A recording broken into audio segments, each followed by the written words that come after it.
Hello everybody and welcome. In this video I am going to show you how to unpair your Earbuds EARFUN Air 2 from your iPhone.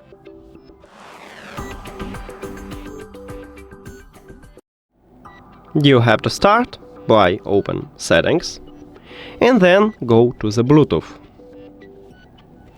At the device list, click the information icon near to your earbuds. And at the last line we have a button, Forget this device. You need to tap at this button.